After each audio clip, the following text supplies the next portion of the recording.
This episode of Let It Out is brought to you in part by Splendid Spoon, one of my favorite companies ever. They are a wellness brand built on the idea that a few small changes can make a big impact on your health and how you feel. They deliver those small changes right to your doorstep through ready-to-eat, satisfying plant-based meals, mindfulness tips, and more. Mostly soups. I love their soups. They also have breakfast options like smoothies and overnight oats and stews. It's the best, especially in the winter. Get soup delivered right to your door. Their plans are totally customizable to fit your delivery and lifestyle needs, and they can be shipped anywhere across the entire United States. I love Splendid Spoon so much. I love their founder, Nicole. I even had her on my podcast. I'm actually going to get lunch with her right now. I can't say enough good things about this company. Each meal is great to store in the fridge for 1 week or frozen for a month. It's perfect when your schedule is hectic, and it's great to just always have something that you can warm up right on hand without having to leave your house, which I love. If you want to get $20 off your first order or any of the plans, go to splendid.to/letitout20. That's splendid.to/letitout20. Thank you so much, Splendid Spoon. We love you. This week's episode is also brought to you in part by Cara Vitamins. Cara is a new kind of vitamin company that makes taking your vitamins and feeling your best easier than ever because it delivers to you vitamins that are personalized and tailored to exactly your needs. Being healthier and feeling your best is something that a lot of us want, especially in the new year. It's already February, but we still want it. So vitamins can be important to fill the gaps that your body is missing from what you're eating and give you the extra boost where you need it. And make sure your body is getting all the nutrients that you need to keep doing the activities that you love.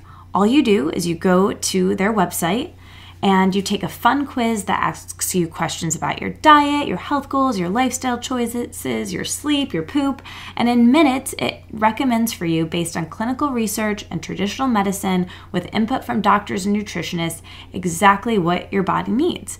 And from there, there's a subscription box that includes your month's supply of individually wrapped packs of vitamins, and mix of supplements is right there for you. You can just grab them and go. They even have your name on them. I love them. They're great for travel. I take them myself, and I think they're really great, and I think you guys will probably like them too. So go to takecareof.com now to get your personalized recommendations, and then use my code Katie at checkout. That's KATIE, and that's good for 50% off your first order or 2 weeks free in your first month. So again, that's takecareof.com, and the discount code is Katie. Katie, let it out with Katie. Let it out with Katie Dalebout, enthusiast and curator of people and ideas you need to hear. Welcome back to Let It Out. You are listening to my podcast that is called Let It Out, and my name is Katie Dalebout. I'm your host. I talk to fascinating, creative people that do all sorts of different things and who are, all different ages and hopefully live all over the world. And I want this podcast to be a place to talk about feeling our feelings and whatever we want to talk about. I want it to grow. I want it to change. I want it to get better. And that's what's going to keep happening. There's going to be this episode and then 2 more after this, and I think I mentioned this last week, but I'm going to be going on a little break. It's a tiny, teeny break, just 3 weeks, but I'm going to come back with new episodes, new guests, hopefully better than ever, new music, new album cover. I really want to take everything and switch it up. I feel like I have grown and changed, hopefully for the better, a lot in the past, forever, but recently, and I want my work to reflect that as well. I want to up-level and improve. I want the podcast to be better. So if you have suggestions or people that you want to be guests on the show, let me know. The best place to do that is in the listener Facebook group. So join that if you're not there already. It's a secret group where we hang out, and it's one of my favorite places on the internet. Hopefully I'll see you there. Also, this week, check out the Patreon page. We made a Patreon page, and it's a great place where I'm putting out something to think about and meander over the past, few weeks that I've been thinking about. I'll put it on the Patreon page. There's different levels that you can support the podcast. Hopefully you find value in this. It makes you feel less alone. Maybe some weeks it makes you laugh. And if you want to help support it, Patreon is the best place to do that. I recently did a live event at Cat Beauty in New York City in the West Village, one of my favorite places. I had so much fun. If I met you there, thank you so much for coming.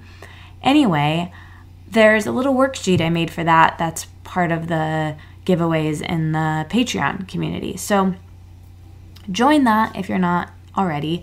I'm going to be in LA. That's my next thing that I'll be doing. But that is at the beginning of March, the first weekend of March. I'm doing 2 events there. So make sure you're on my email list and the Facebook group to find out information about that, because I would love to meet you and hang out on the West Coast. Okay, well, that's all I have for you. This is my conversation with Jill. She is a super lovely lady. We talk about motherhood. We talk about caring for parents. We talk about what her life was like and how it led her to do the work she's doing now. And she's a really interesting person with a really interesting story. And I think you guys will enjoy this episode. Thank you so much for listening, and I'll talk to you at the end.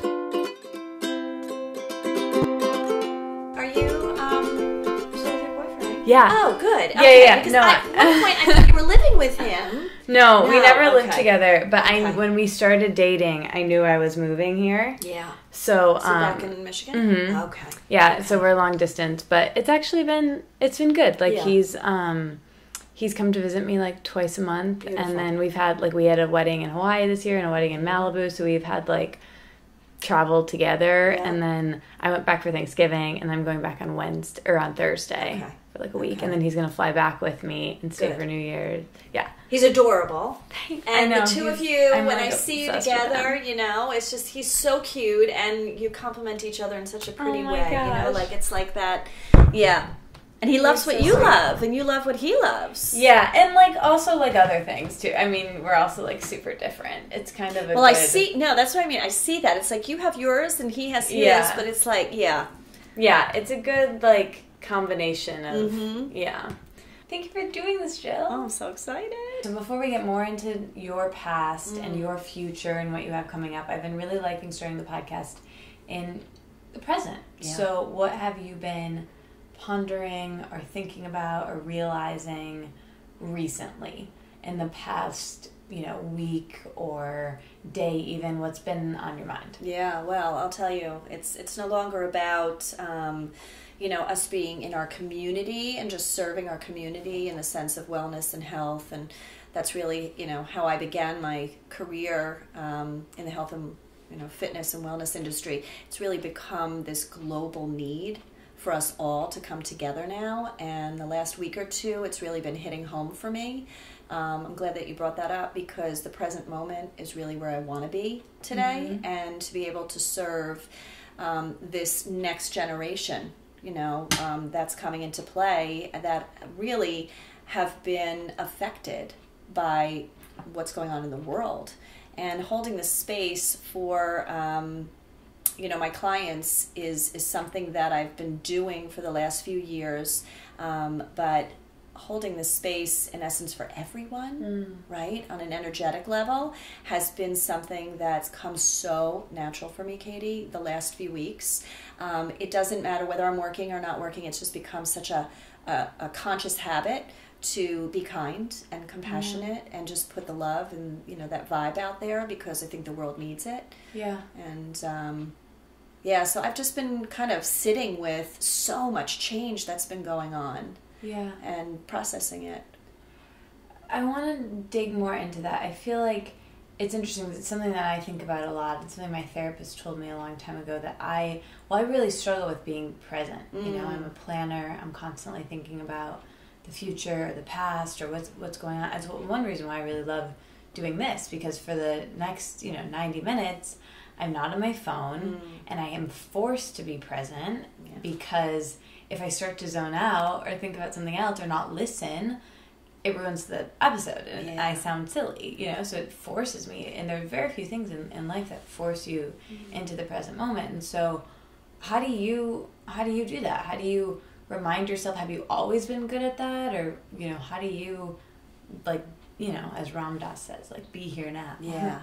It's the grounding, and that's the practice, For me, the last few years, learning how to meditate and learning how to be present in the moment has been a huge part of my learning curve into that transformational space that I've been able to go through personally and now, of course, professionally. And so being so present in the moment was not easy for me.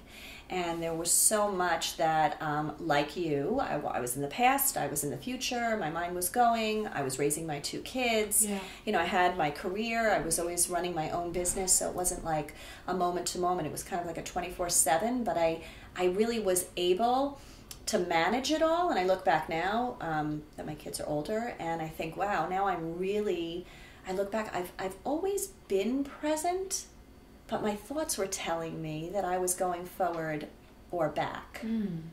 So the grounding and the meditation that I sort of integrated a few years ago really gave me an opportunity to see this movie of my life over the last 25 years, and the beauty of it, even though I had gone through some things the first 25 years of my life, then that second 25 years of my life, and now I'm into that next phase of my life, which is like that golden phase. I mean, I say 52 years. I don't say young or old, because, I'm just 52 years.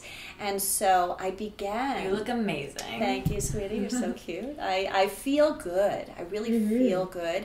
And I think that that's the moment where I want to stay in that present space, the meditation, being mindful, being more aware, awake, clarity. And just centering into that space. And I call it mindful living, because that's what I really teach now, is how to be present in the moment and not go too far back.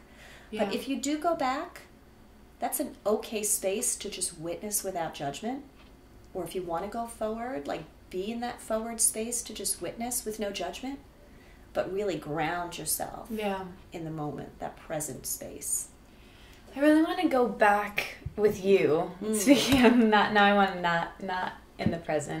I want to get back to how this all started for you. So you live in New Jersey now. Are you from New Jersey? Did you grow up there? Well, I have been in New Jersey with my husband for 25 years. We raised both our kids there. They're now 23 and 20. My son will be 21. And we're in your daughter's apartment. Yes, we're in my daughter's apartment. It's so funny. We're in my daughter's apartment. It's beautiful. And thank you. Yeah, she's really she's a sweetheart, and she really makes this her home. So I'm so grateful that she opened it up for you and I to be here. It's such a beautiful space for us to be in. So I grew up in New York. In the city? I grew up outside of the city in Rockland County. Okay. And how far is that from the city? That's about 45 minutes from Manhattan. Okay. So I did a lot of back and forth into the city as Cool. a kid, and Cool. I was close to Manhattan, but I went to college here. So I lived here. I went to the Fashion Institute of Technology. Oh, I didn't realize that. Back in the early 80s. Oh my gosh. So did you want to be a designer? I wanted to actually be in PR. Okay. And in the fashion industry. And my dream came true, because I graduated from the Fashion Institute and became the director of public relations for Head Skiwear.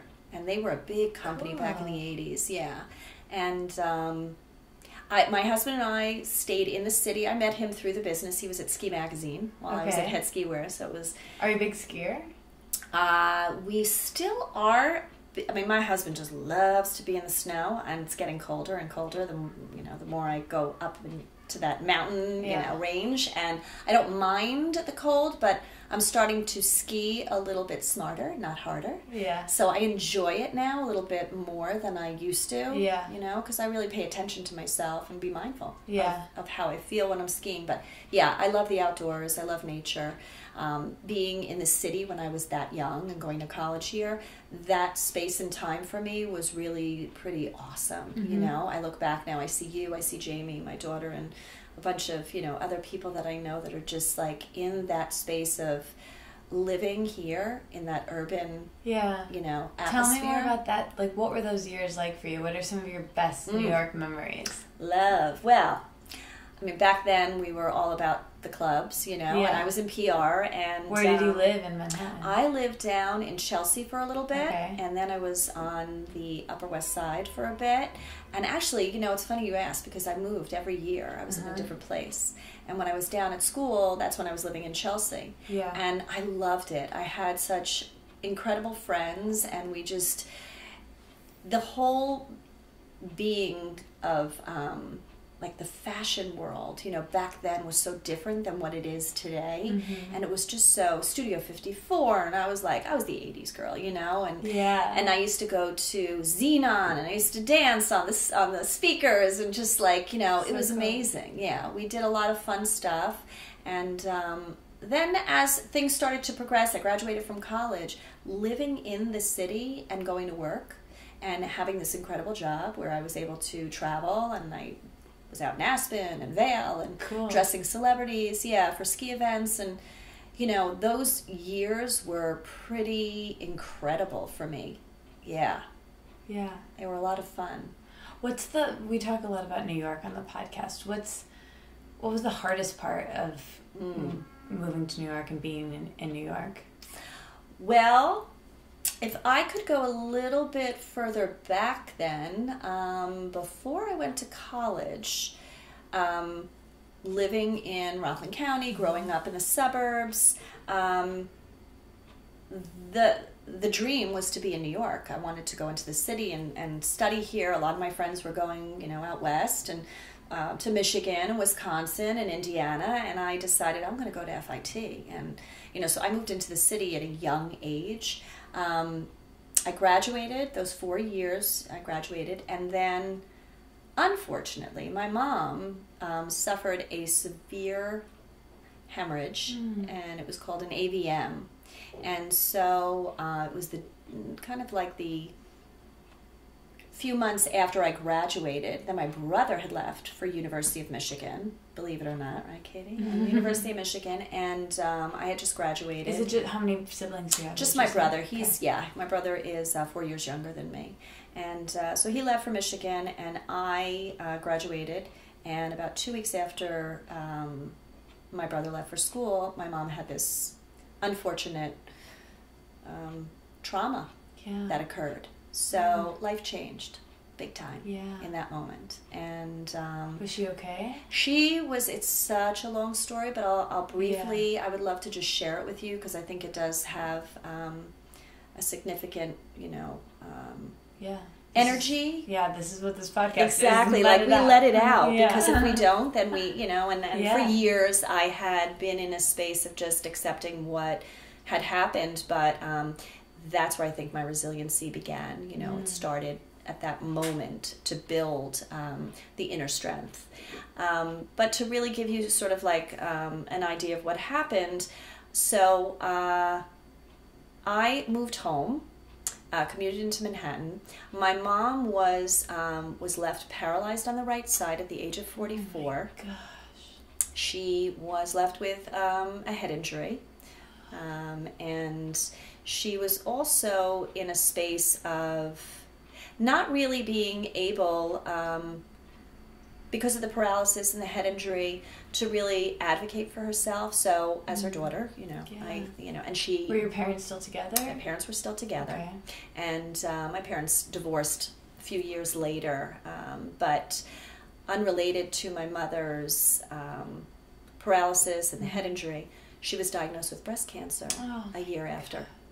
So my story goes way back then, you know, and in those years, that was when, you know, as I was saying to you, like being in college and enjoying that life, it was great. And then this happened. So How old were you? I was 23, 3. Yeah. I ended up moving home, and I commuted into Manhattan.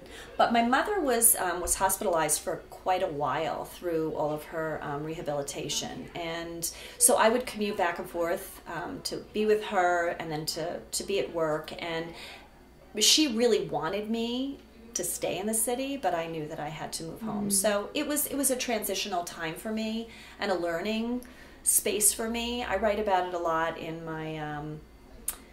my published articles that I'm feeling very confident with now, and even speaking about it now. I know there's a reason why my message is getting out there, and to really be mindful and allow ourselves to go through that process of letting it out, Katie, because it's so important to allow yourself the space to really be heard and be seen, and be supported. And I don't want to tell you, I've been so grateful for all of the communities that have come to me and have asked me, to speak about my story and to talk to the TMI, TBI, Traumatic Brain Injury Association, and really start to use that energy force that is within me. Like when we say let it out, I want to be able to serve others and help others get through in that way if they've had a loved one, family member, So then what happened? Did she make a full recovery? She made, after her breast cancer, she never made a full recovery. The paralysis was there. She was rehabilitated to a certain extent, and then after she had a mastectomy, radiation, chemotherapy for about 1.5 years, she was in remission with the cancer. And I will tell you that from really that moment of when she had her AVM, which is an aneurysm, when she had the AVM and then the breast cancer the year later, it was really within 3 to 4 years of that time that I was back and forth and commuting into the city and taking care of her, that as a caregiver, I felt as though that was a space where I was in that process. Now I look back and I think what a blessing it was for me to be with her during that time. She survived for almost 10 years. And my mom had a metastases of the breast cancer, and she had passed away when she was 54. So had you met your husband at that point? I did. Did she get to see you get married? Yes. She saw me get married. She saw Jamie and Jordan, both my children, be born, spent time with them. And the beautiful miracle of it all was that I believe she waited till Jordan was born, and then 1 year later she passed away. So the time that we had all together was really sort of it was tough. But if I look back, I have to look at the lessons that I learned, and I know that I'm doing the work that I am doing in the world today because of the heart space that I have. It's just that leads me into sort of, I became a personal trainer. So let's go back a bit. So you were obviously really close with your mom. What was your childhood like? What was growing up like in New York? And were you close with your brother? Was your whole family close? As a matter of fact, I find that sometimes what we go through, as we always say, sometimes we have to look at it, what you go through grows you.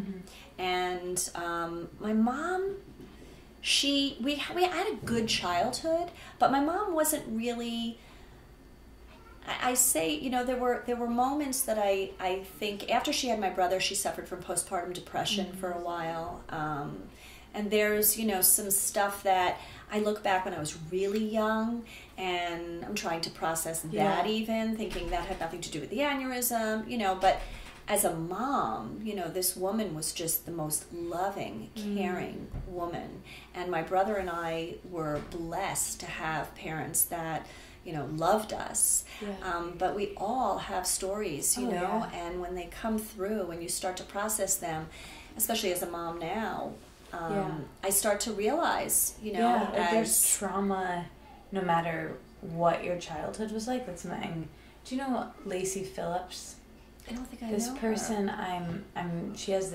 she writes a lot about how deep, she's doing the podcast in a couple of weeks, but she writes a lot about how and I know you know this too, like our beliefs become, our life. It starts with our thoughts, but it's actually this programming that's our subconscious programming that we pick up since childhood. Exactly. And we don't even realize, like, it might just be like, yeah, my childhood was great, we don't even realize the intensity or just being born, like coming out of your mom's vagina is traumatic. You know what I mean? And you know what? I believe that now because I look back and I think about traumas in general, and I've heard that before, and it makes sense. Yeah. Yes. Yeah, she has this course called Reparent where it like talks to you about like, our parents maybe first of all, it's not about blame, it's about, understanding, and everyone's doing the best they can with what they have. Absolutely. And we chose this. However, it doesn't mean it's easy, and it doesn't mean it's traumatic, but we chose this to learn the lessons we're meant to learn,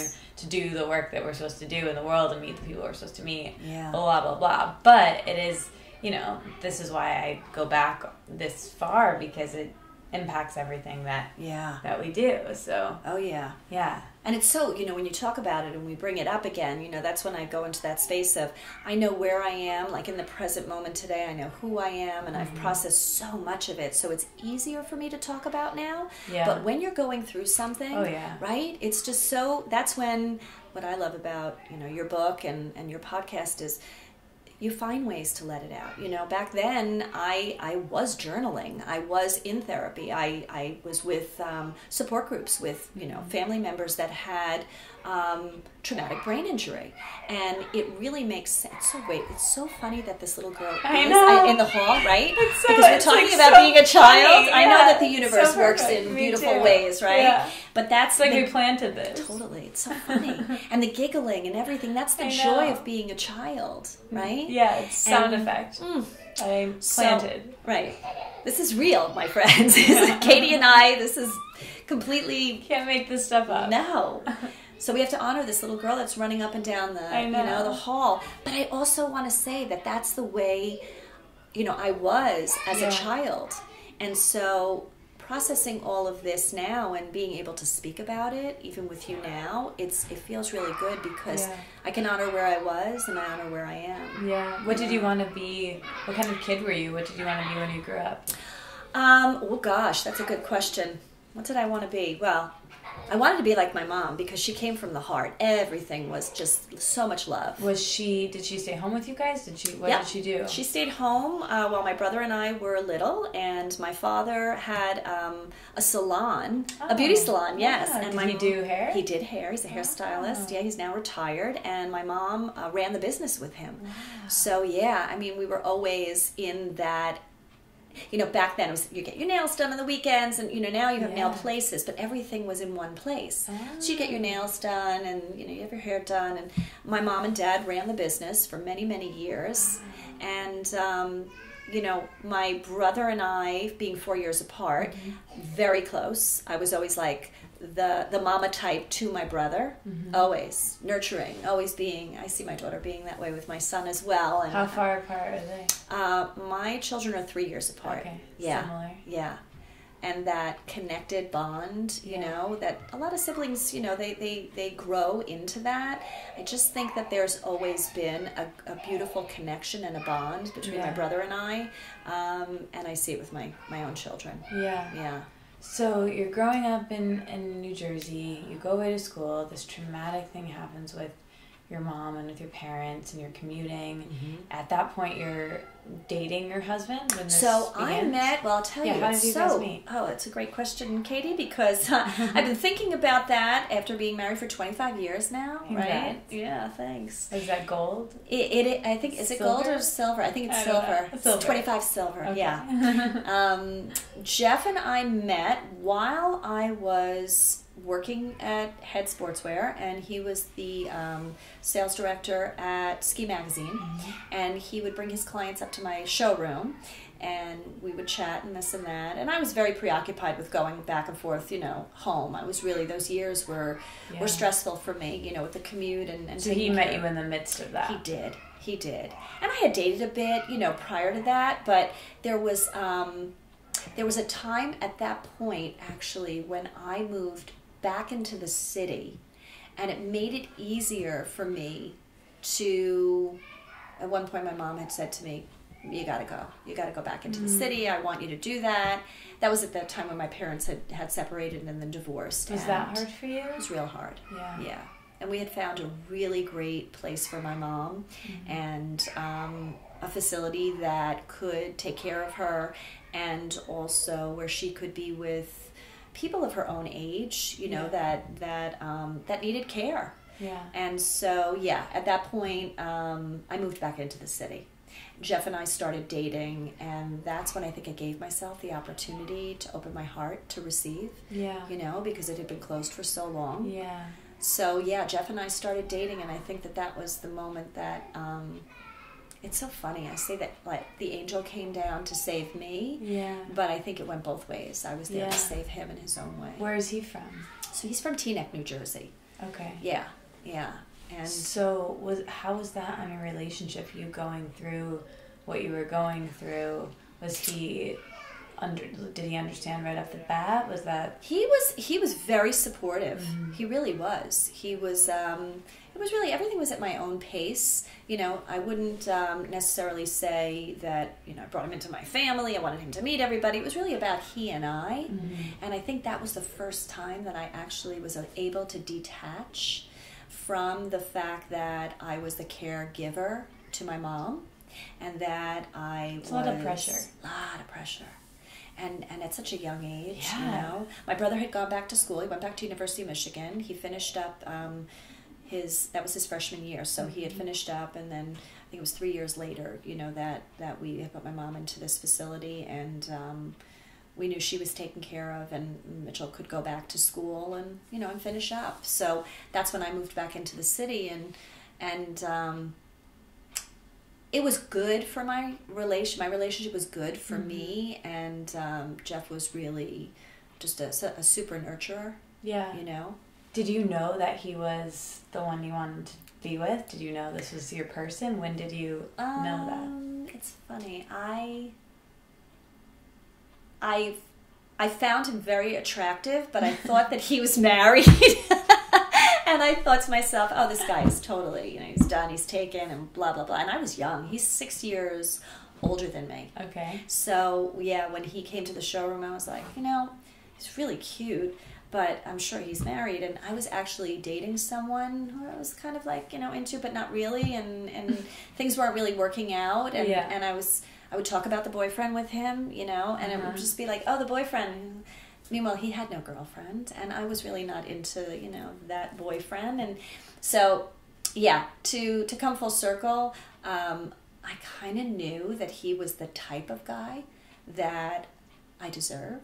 Yeah. And that I should allow myself the opportunity not to bring in my family situation and just be me. That's great. And that was really the first moment that I could detach from, you know, my story. Yeah. And just be present with who I was. That's great. Yeah, big turning point for me. I think that's important. I think the whole, I don't know, especially dating and early dating, like the whole family situation, it can cloud things and take away from you just like being with each other. Yeah.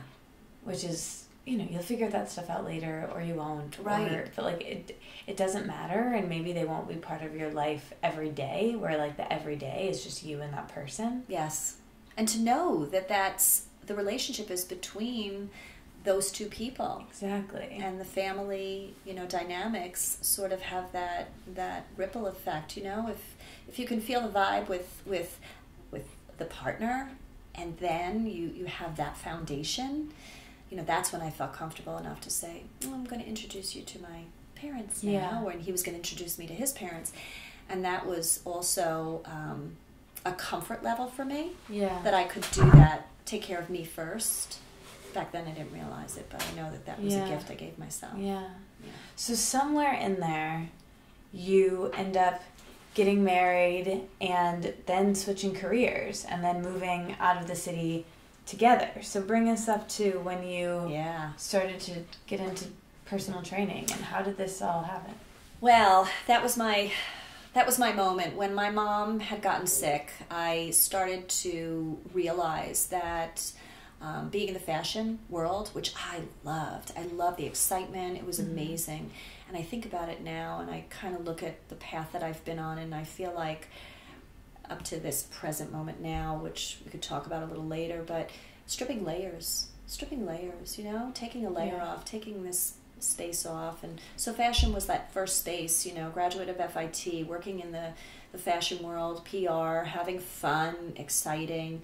It was all about dressing, you know, the celebrities for a ski event. And then when my mom got sick, it was like, okay, we're going to strip a layer now. We have to get healthy. Forget about how we look. How do we feel? We have to be healthy. So I always loved to work out. I was always into just, you know, taking classes and exercising while I was in college. But I had a trainer that was just so inspiring. And all she kept saying was, you know, you need to think about perhaps being, you know, a personal trainer. I was like, really? Out of nowhere, my sister-in-law, Jill, you're so good with people. You're so, you know, you really should think about being a personal trainer. You know, I was like, all right, well, you know. I was like, yeah. And then the last bit was I started to work out, and I started to actually feel like all I was doing was talking about food, right? Nutrition, how to stay healthy, because we have to stay healthy. So you see where my background is in my mind. We were talking about thoughts. Stay healthy, Jill, stay healthy, Jill. If you stay healthy, then you won't get sick. So it was really coming from fear. Right. But the fear was driving me to a beautiful place that I listened to I feel like at that point, you know, back then I didn't really understand what intuition was, but my intuition was go and help people. Go and serve people and educate yourself along the way. Yeah. So I got certified as a personal trainer, and I had 2 small children because at that point Jeff and I were married. Did you move out of the city? We did. We moved out of the city. We moved to Edgewater, New Jersey. It was a great little commute for us. We loved our little townhouse that we had together. We got married, we had kids when we moved out further to Livingston, New Jersey, and that was a few years later. But this is when I started to shift my career when I had the kids, because I started to understand that I love to work, right? And I still was visiting my mom. I was managing all of it. Yeah. And I was kind of managing it in a swift way. It was really kind of working. The universe was working with me way. I mean, the last 25 years of my life, I knock on wood and I just say, thank you, thank you, thank you. Thank you, God, for Jeff, my children, for my mom's journey, you know, for my parents' divorce. I look back and I say, thank you for allowing me to go to that next level and strip a layer and teach myself about nutrition, teach myself about what nourishment means, and to learn to work out smarter, not harder, and teach that. That's when I started with, I got certified, I started to train women, and I organically went into the space of pre-postnatal. So I was a pre-postnatal specialist, and I would train people in their homes. And those young moms just loved when, you know, my kids were in school, I would go and I would train them, and their kids would be there, you know, their babies, and they would get a really solid workout. A lot of women were suffering from postpartum, you know, they couldn't get to the gym, and My Body Balance was born at that point, you know, and that's when I sort of found another piece of me unraveling the layers. You know, I went a little bit more, that was my first step inward. Yeah. So it sounds like you really loved that time and you got a lot from that. How did you get into mindfulness and meditation and Gabby's work, and was that somewhat recently? How did that all come into your life? Well, when I met you, my friend, it was that summer that I made a conscious commitment that as a personal trainer, I was working, I was taking care of the kids, then my kids were, you know, in that space of getting older. This was 2014, so this is now like 4 years ago now. Oh my God. Exactly. That's when my business started to shift. Seems like it was yesterday. Right? Isn't it wild? Yeah. 4 years. I know.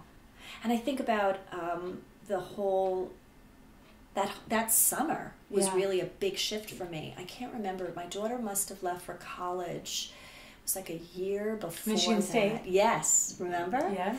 And we had that lovely conversation about it, yeah. And she left for college, and I went through my own little separation. Oh, right. Was that hard for you? Ooh, yeah. Yeah. I still had Jordan home, but it was like, oh, my girl, because I'm very close with Jamie. We have such a beautiful relationship and a mother-daughter bond that I really, really, like... Yeah. You know what I'm talking. I just can't even, because when my mom had gotten sick. Empty nester. Yeah. I just, again, that empty nester feeling, you know, like I was so close with her and she was so close with me. But it really was. And she was far away. She was Wasn't far. like a drive. Well, thankfully, I want to say that, I mean, it was all meant to happen, but she stayed at Michigan State for a year, and then she transferred to Binghamton University, and she was back east, and that was great. And we started to, you know, she was doing her thing, I was doing my thing, but it's really in those years, though, that I think that my self-awareness began to blossom. And not only was it that I was taking care of my clients, my family, my children, you know, and running my business, but I think that was the moment where I said, okay, it's time for me. I have to start to go inward. And everybody asks, how did you meet Gabby? And I thought to myself, you know, at first I really couldn't remember, and then it hit me. I saw her on Oprah. Oh, I saw her on Super Soul Oprah. Sunday. Yes, with Marie Forleo. And I just, and Maston Kip, that was years and years ago. And I said, I've got to find this lady because she's got some light that I need, and I want her in my heart and soul. And I felt it, and I was just fortunate enough to have found her at the time when I needed to nourish myself. And I started taking classes. There was a weekend workshop that she was doing down at Golden Bridge, and I had never been there. I knew nothing about Kundalini, and I knew nothing about Gabrielle Bernstein. And I ended up going and taking this workshop and connecting with, there's that little girl again, right? So cute. Connecting with an energy that was much greater than my mind, you know, my intellect. And again, oh my God, Katie, it was so wild. It was like another layer.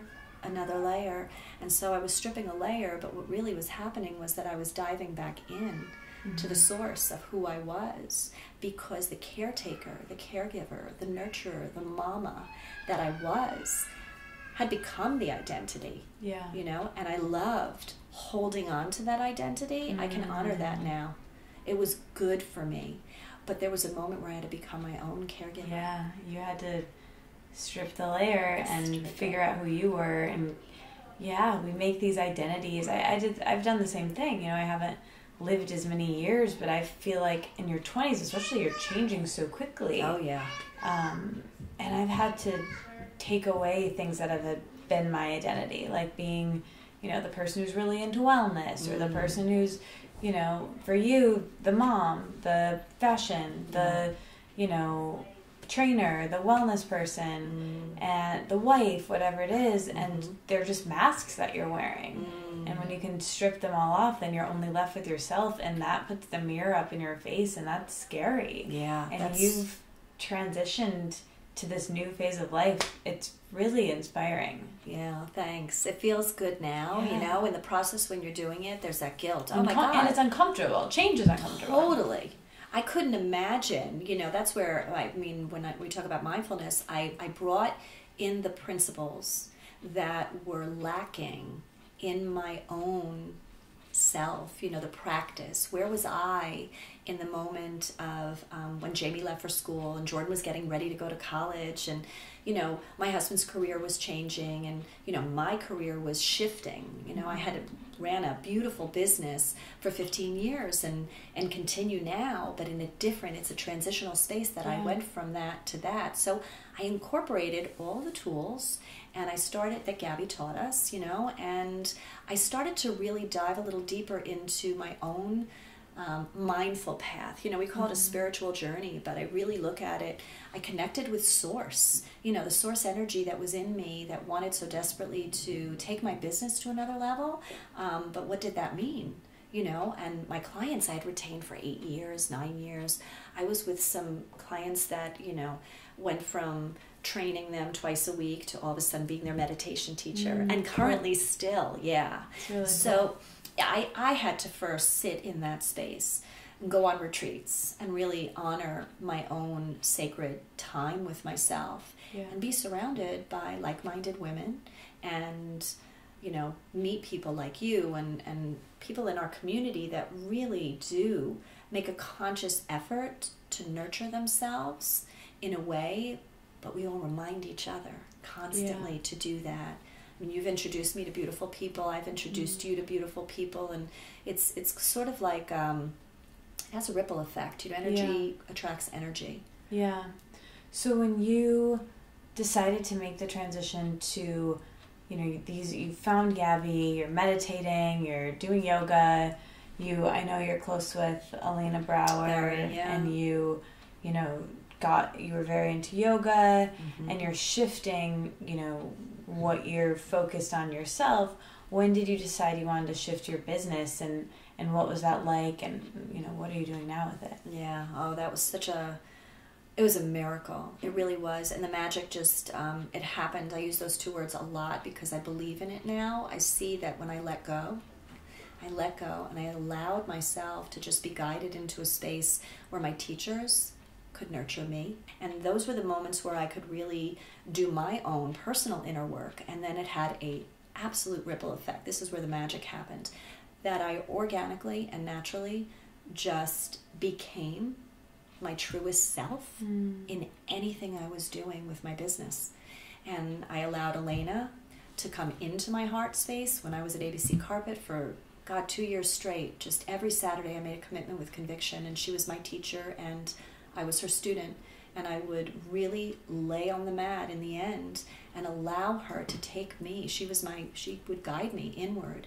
And that has grown into just a beautiful organic space where we work together with essential oils now, and our tribe of women that we are educating as a team. And it's the same thing with Gabby. I coach for Gabby on a whole other level, meaning that I'm one of her spirit junkie coaches. And it's the integration of knowing that I have a support system, and that I support. So, you know, it does definitely have a natural organic space where it happens that my meditation just takes me to where I need to go. And I let go, you know. And the more I let it out, as we say on your podcast, the more I'm able to receive. Yeah. Because then I'm open, you know. Yeah. How about the people in your immediate life, like your husband and your family and your friends close to you? When you were making this shift, what was that like for them? Was it hard to articulate some of these things that were super new to you? And how was that? Yeah, that was like, like, Mom, enough already, you know? And Jeff would be kind of like, I get it. And he loves Gabby. You know, he goes to almost all of her speaking engagements in New York, and so does my daughter. And, you know, that whole energy, it's that source, it's that being open to receive. It's the spiritual practice, you know? You didn't push it. No. And she would say constantly, you know, remember, I mean, even when we were away that summer, it's like, zip up, everybody, don't go home and start sharing it, because take off your whites, take off your turban, and shut up. Right, I think exactly. And, you know, I listened to her, and I sort of I used Instagram I've used that now for about 2-3 years as my platform, as my expression. I've used that. What was your name starting out was? Trainer Chick. Trainer Chick. Yeah. And Jenny Sinsu, she would say, oh my God, there's Trainer Chick. And I'd be like, oh, but I want to introduce you as my real name. And that was when it like hit me, you know, and I'd be like with all my spirit junkie friends, and they all knew me as Trainer Chick. I remember you coming, I think we actually did meet in New York before at Capella, because I remember you coming up to me. We were at Organic Avenue, and I was with Steph, and you came up to me, and you're like, it's Trainer Chick, and I didn't know who you were, but when you said that, I was like, oh my God, yeah, I know you from Instagram. That's right. I remember us taking a photo. Yes. Like, I can see it. Oh my God, that was my identity, right? And that in those moments, that was trainer chick was how I started to expand the business. That was my... I relate to that too, just the changing name, because at that time I was Wellness Wonderland. That's right. And I had, that had become an identity, and that was something that I loved. I loved that term. It, served me for a while, and then, now this one works. But yeah, we get tied to these kind of labels, and then, we want to untie ourselves, and that's hard too. And it's interesting. It's the evolution, don't you think? Yeah. I think that's the most important thing, is when we can actually just witness it without judgment and say in that moment that that's who I was in that moment. And but that layer that you strip off is really who you are, but you were Wellness Wonderland then. Yeah. And you are the Let It Out podcast now, but there's an essence of who you are throughout. Yeah. And it's that evolution and allowing ourselves to change helps us to remember to have compassion, to allow other people to change, Good one, Katie. Real good. I love that. See, a teachable moment. And the teacher, it's always to teach us to learn. I think when the student is ready, the teacher appears, and vice versa. Yeah. Thank you for sharing that. Yeah, I don't even remember what I said. You see, we don't. Sometimes, and somebody says, can you repeat it? And I'm like, I really can't. Because we flow. Yeah. Well, yeah, I mean, this is great. I want to ask you the things I ask everyone, but going back to, talking about your community and your life, being a mother is a big identity for you. Yeah. And something that, I picked up the first time I saw you that day, you have this really nurturing energy. It's definitely part of your identity. I walked in today and you were like, do you need water? Do you need tea? You're just, I felt like I was with my mom, I'm running around and I just feel nurtured and taken care of, and you have that energy, and it's just, so lovely and wonderful. Did you always know that you wanted to have kids and be a mother?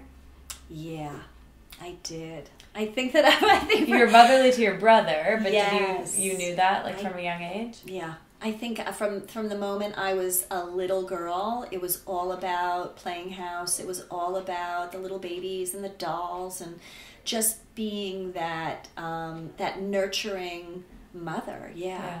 I absolutely get so much out of, and not in a codependent way, and I've witnessed myself in those ways. Trust me, that's been work for me, to see where am I taking care of others without taking care of myself.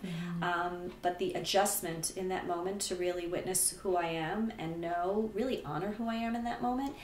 I love to give that nurturing. It makes me happy, and it feels organic. It feels just it's who I am, and I thank you for expressing that to me. Yeah. It just feels good, and I feel that again, when I speak about even exchange, as a daughter to a mother, I was giving that love to my mom, right? And my mom was giving the love that she could give to me. Yeah. So when I could just, I've been in such a great space with the clients that I work with, where I don't have to be the quote-unquote mother, right? I'm not mothering them, but I'm holding the space for them to just be whatever they want to be. Yeah. So there's that moment where it just, I hold the space, and that's just the natural, what can I do for you? Yeah. How can I support you? Yeah. Yeah. Yeah. Okay, so I want to ask you the questions I ask everyone. We'll do these quick fire. Yeah. So just kind of say the first thing that comes to your mind, but we'll let it unfold. But first, I don't usually ask this, but I want to for you. What is your greatest lesson on motherhood? Or what would you tell, a young mother, or even a mother of someone with their kids about to go to college? What is your greatest lesson on motherhood? I'm going to say, okay, so say as many as you want. Be present. And when I say be present, and I've talked to Michaela Ezra about this. Be present. Look podcast guest. Yeah. And another divine angel in the world. Look in your child's eyes and be present, as though that is the gift that you're receiving in that moment, because your child's eyes, that's a connection that you just can't, I mean, I can't even describe it. It's just love. And in that moment, everything shifts. So that is a present. It's a gift. It's a gift from God. You know, when you're in a stressful moment with your child and you just want to hold her and or him, and you just want to nurture them, you know, they're crying, they're not feeling well, or maybe you, the mama, is not, you know, she's stressed in that moment. The baby is just, she won't stop crying, whatever. Just stop for a moment, take a deep breath, be very present, look in her eyes or his eyes, and just breathe. Because the present is that gift. Yeah. So it's being in the now, right? Because every moment it changes. So the new moms that I work with, it's the first and foremost that I would recommend look in their eyes. That's beautiful. I love that. We often talk about body image on this podcast. What has your greatest lesson on that been? I usually frame this question as, you know, you're having a bad body image moment. You know, maybe you're fine in the morning, but something someone says, or weird look, or you look in the mirror or something, and you're out. You're like totally feeling bad about yourself. How do you shift out of that so it doesn't become a bad body image day or week? How do you shift out of that? Okay. This is amazing because I've been working with some clients on that specific question. Jill, can you tell me what, you know, give me some practical tools. And I'm going to use the mirror. Like the real mirror. God bless Louise Hay as she, you know, enters into this room with us, right? Yes, we love her. Mirroring, right? She brought it to the surface so many years ago that I would tell you each and every time, the way I said, look in the eyes of the child, look at your own eyes, So just scary. stare. It is. Oh my God, it's the most challenging. But I'm going to tell you, with anything else, it's like you catch yourself, you bring yourself back again. Look at yourself. Don't look at your body. Don't look at your hair. Don't look at what you're wearing. Just look in your eyes in that moment and just say, these are the words that I use when I'm coaching my clients. I love you. And then you say this right back, and I know you love me. So it's like you're affirming. You say, I love you in the mirror. And then in the mirror you say, and I know you love me. So you're speaking to yourself in that space. That can get you to a place where you're having a conversation of love. There's no judgment. Let yourself have a bad day. Let yourself have a bad moment. Let your hair be out of whack, you know? I mean, when we go back into the whole fitness and personal training, it was like everybody wanted to have their body a certain way. We have to eat a certain way. And I think now it's the nourishment that you want to give yourself, and to validate that it's okay to not have a great moment, and go right back into that mirror and use that mirror to your advantage. Body image wise, was it hard to be in that space? How did you navigate that? And I was very diligent about my food. I was diligent about my exercise. When I use the word diligent, it was part of like my structure. Like controlling. Yeah. Yeah, in like a negative way. Yeah. It was positive for me back then, Katie, I will say. It was absolutely positive for me back then because it was always been about balance. Mind body balance has always been about balance. So I would eat really healthy. I never went into that space of, restricting. No. That's great. Yeah, I knew that. But the one thing that I have to say is if I missed a day working out and I was busy with clients all day and I didn't have a chance to work out, I would feel like I got to get to the gym. So body image came with that. Like, you know, back then, I'm a personal trainer. I got an image. Felt pressured. Yeah. And I speak about that a lot with my community of personal trainers that, you know, have been in my business for the last 15 years, you know, in the industry. And we talk about it, you know, that back then it was just like, oh my God, the working out, the eating, and it's a lot.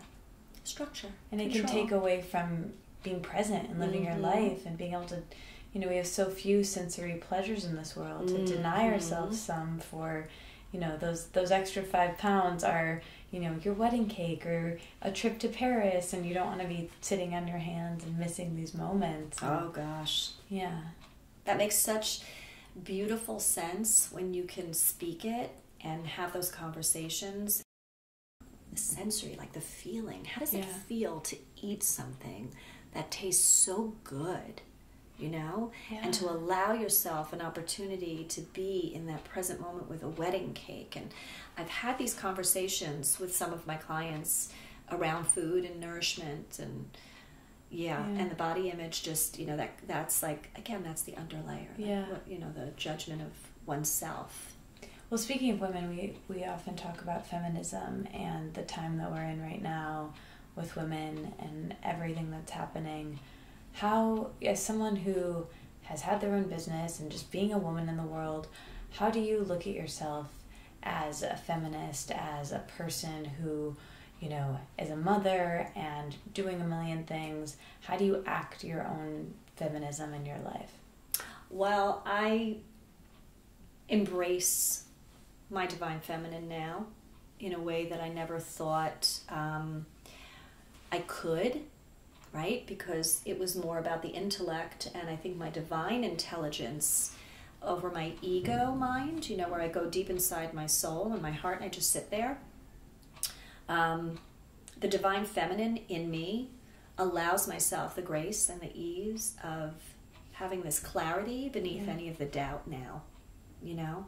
And again, it's a practice. So I say this with grace and ease, but I do know that when I have moments where I need to go back in and find that feminine and really be that I say that figure, you know, that for women to understand that they have time now, if they choose, to speak, to let go, to feel supported, and to find that divine feminine that maybe was just sort of hanging out in the, you know, in the darker space of the heart. Yeah. And I stand for women in a huge way because there's, as you know, I mean, with what's going on in the world today, there's a lot of women that hold on so tightly to the control and, you know, the structure and everything else so that they don't have to really deal with what's going on underneath. Mm-hmm. But the way the world is today, using your voice and being heard and being seen and being supported is, it's like medicine. Yeah. You know, so I absolutely encourage women to live their most authentic life from the inside out. And that's what I do with my work. Yeah. You know, to encourage women to really be true and honor their own path and to sit with themselves. That's where my mindfulness and meditation come in so beautifully, you know, in a session where they could sit with themselves, and the oils that I use allow women that say, oh, I can't stop, I can't do this, I can't do that. Well, you know what? I totally hear you, and I have to honor that because it is very hard to sit still. But the type of meditation and mindful practice that I do, it's not as though we're sitting still and saying Om for 30 minutes. You're actually breathing in flowers and trees and plants and stems, and you're visualizing when you're in that meditation. And that's what brings you to, you know, that present space. Cool. Yeah, where I believe a woman, senses. Yes, can connect with her source. Oh, that's so good. As you know, I wrote this book about journaling, and writing is a big way for me to deal with stress and be present. How do you deal with stress? How do you help your clients deal with stress? Has journaling ever been something that you mentioned earlier that you did it when you were younger? Yeah. How do you deal with stress? Okay, so I have a really beautiful sacred practice that I do every morning. I do share a lot of it on my Instagram story, and it really does help me to sort of ground myself. Tell us your morning routine, because that's something else I love it. I love it. So yeah, see how I get so excited because it really is like, oh my God, it's so good. So I have a gratitude journal, and I write down 5 areas of gratitude that were coming up for me, whether it was the day before or something that's occurring that day. I'm so grateful for my daughter's home. You know, I'm grateful that I woke up this morning and that I'm breathing. Yeah. Simple as that, you know. Yeah. People say, well, what do I write? Just comes through. So yeah, I'm grateful for yesterday. I'm grateful for this moment. Mm-hmm. So my gratitude journal, like you have all those journals, remember? And I used to see it. You inspired me with so much with your writing. I've got journals, gratitude journals for years. Cool. Yeah. So my gratitude journal, when I wake up, I pick 3 cards from Elena Brower's Art of Attention deck and 3 cards from Gabby's Miracles Now deck, because I've been doing that with both decks for a while. So I've got my 6 cards. I brought the Moon deck into place about a year ago. A dear friend of mine who I do yoga with at ABC, she helped create this beautiful deck. It's the Moon deck. So I started to pick 1 card from there. And I will sit with my cards and just look at them, and then I'll meditate.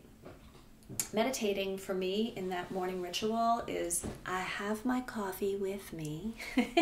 Is this, you still do TM? Because I know we talked yes. about TM. You know, there are moments, Katie, where I'm glad you brought it up, because I go back to my mantra, and I may use it here and there, but I have not used my mantra in a good 6 months. It's a little over 6 months now. And that's because my husband and I just moved out of our home, and we were just really busy packing up and everything. So my mantra, actually, just I put it off to the side, and again, there's no judgment on my own self, right? Because I would have been like, oh, I should have been doing my TM, but I replaced it, right? It evolved into, you know, my simple meditation in the morning, which is just being present with my cards, and then just honoring them and the message that maybe came through with them, courage, clarity beneath the doubt, you know, anything like that. And just sit with it, close my eyes, and just be so present with my breath. That's great. And an oil, That's actually really helpful for me to hear, because after Gabby talked about TM, I had Bob on the podcast, gifted me TM, and I did it for, you know, never missing, maybe like once or twice, never missing those 2 sessions for like a year and a half. Yeah. And then maybe more than that. And then I met my boyfriend, and I would be like out and I'd forget, or I would like, and I just started to get, you know, a bit more forgiving, but I'd always get in at least the 1 a day. And then when I moved to New York, the second 1 a day just was like gone. Like, you know, because New York is a place where you're out for the day when you leave, you know, like I'm out with a backpack and I'm here and I'm there and I'm there. And then you can't meditate on, sometimes you can, on the subway, really, when there's a million people and you're standing and you're, you know, gonna miss your stop. Like I was really hard on myself of like, well, then I'm not a meditator anymore, and I'm not and now in the last few months, I'm just like, oh, it's fine. I do these other things, and I try to shut my eyes and be present with myself for at least 20 minutes a day at some point in the day, and that's enough. Like, that's fine. Yes. Like, you know, and maybe it's there if I want to go back to it. It makes sense sometimes, and some days I do get the 2 in, but other days, every single Wednesday, I go to the Rubin Museum. Beautiful. And I meditate there. Oh, my favorite. Yeah, and there's me too. We should go. Let's go. Great cafe. Oh, yeah. Yeah, they have this like free meditation there. Well, it's not free, but anyway. Yeah. I go with my friend, past podcast guest Angie, and like I have these little anchors, but they've evolved. And I think that I loved what you said, that like you went through a move and it evolved, and I think we need to let ourselves evolve more than we do. Oh, yes. That's the breath right there, right? Yeah. That pause. Oh my God. It's so hard to do, but I think once you do it, you remember that all it is just a moment to let go. Yeah. And then you can get busy again, but you're rejuvenated in a way that you don't realize till after it's done. Yeah. And making it a priority, like that non-negotiable, you know, that we say as it evolves. Like letting it evolve is the non-negotiable, right? Totally. Yes. Yeah. It's like, it's self-love. It's self-compassion. Totally. It's being okay as a person. Yes. Yeah. Okay, so we talked about your morning a little bit. What about your evening routines? What are maybe the last few things you do before bed? How do you shut down at the end of the day and relax? Well, I gotta be honest, Elena was talking about this with Laura McCowan on a program that they're doing, and it was all about addiction, and I gotta be honest, I think I was addicted to my Instagram, and I went through a little withdrawal, and I'm recovering myself, and don't have to be addicted to a substance. You could be addicted Yeah. to technology. Yeah. And as much as I love to scroll through and just see what my friends are doing, see what our community is doing, and just be really present with all the people that I don't get to be with, you know, Right. one-on-one this way, I was finding that my evening rituals were like, it would calm me down, it would relax, I would settle in. And then I got to a point where I'm like, you know what? I just have to stop. As Yeah. great as it was good, but I needed something more, again, nourishing. Yeah. So evolving. You know, so now I have like a time where I can look and finish my work, close my computer, and set a boundary, healthy boundary. Yeah. And my choice now, in all honesty, is to get on my new big, comfy L-shaped sofa in front of our TV in our new space where Jeff and I are. Yeah. And just like indulge in that present moment where I could put the TV on and just be. Sounds great. Isn't that? And people Yeah. usually say like, oh no, you got to turn the TV off, whatever. No. I had to turn the Instagram off. Yeah.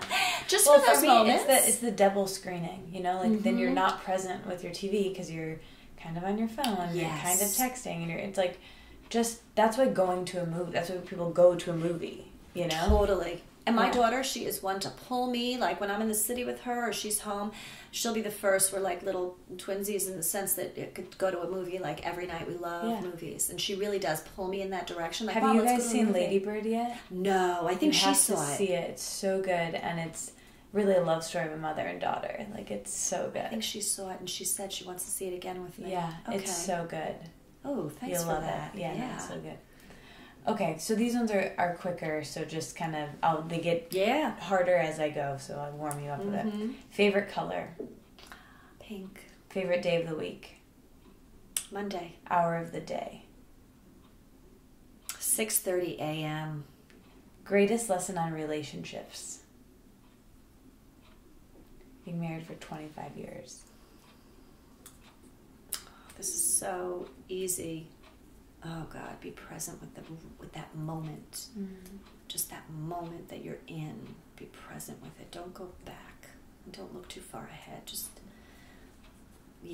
be so present. It's going to change all the time.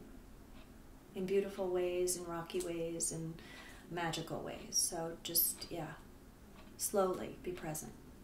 Greatest lesson on family? Katie, forgiveness. Beautiful, beautiful forgiveness.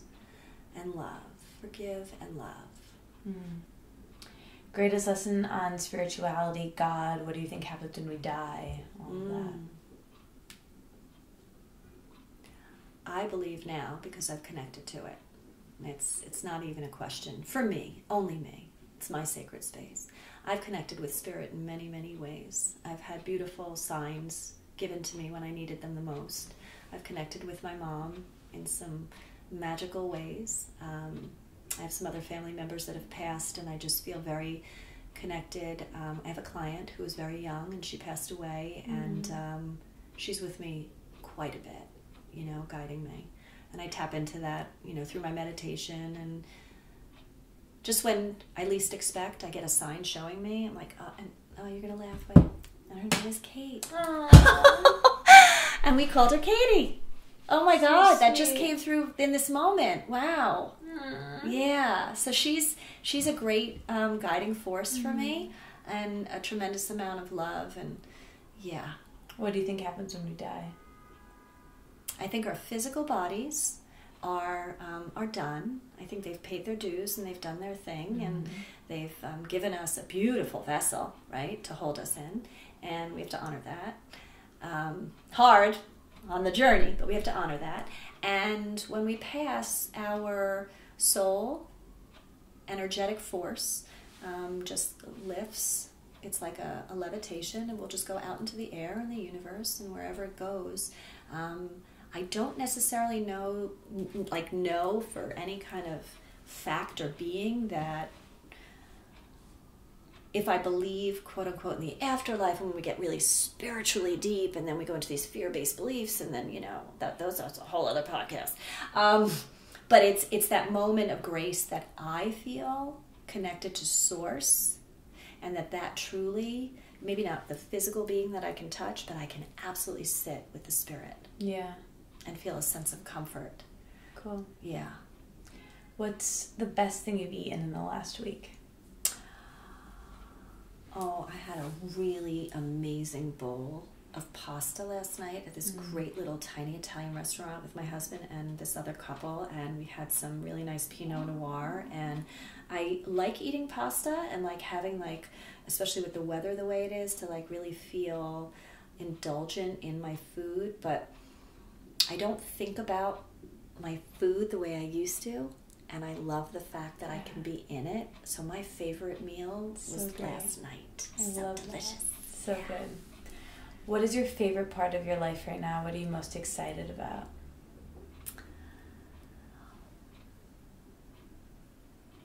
I can say this without guilt. Oh my God, the guilt, you know? My work. Serving, I could cry and get emotional over it. My children know how much I love what I do, and they're adults now, you know what I mean? So it's like I have to take care of babies. They're grown adults. It's that beautiful relationship that I have with my children, you know, that are adults. My work is my muse right now, and putting my energy out into the universe and allowing, you know, that to guide me. I know there are big, big things for me at this 52-year mark with my work, and I'm experiencing miracle after miracle because I feel open to receive it. Yeah. So great. Okay, so the name of this podcast, as you know, is Let It Out. So when I offer that to you, what else do you want to let out? What did you wish that I would have asked? Anything else that you want to share? Did I wring you dry for all of your wisdom? I love the fact, and I will say this because I think it's really important for your listeners to hear, my story from those first 25 years of my life. Those are those deep-rooted wounds that we talk about, you know, and the wound is where the light enters. And as I get a chill even speaking about it, I honor you, sister, for bringing it up. I didn't know we were going to talk about it. I didn't know that happened to you. Yeah, see, that story is, you know, I have some people that I speak about it with, you know, in depth. Barb from Peaceful Mind, Peaceful Life, and Michelle Marrows.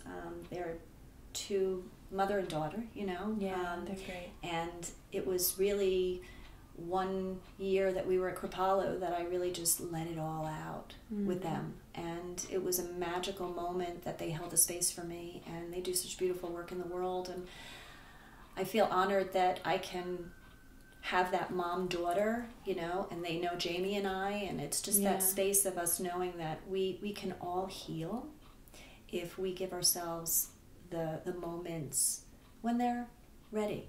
Yeah. And the universe has a way of just showing you where, you know, where you can feel a sense of ease talking about it. Yeah.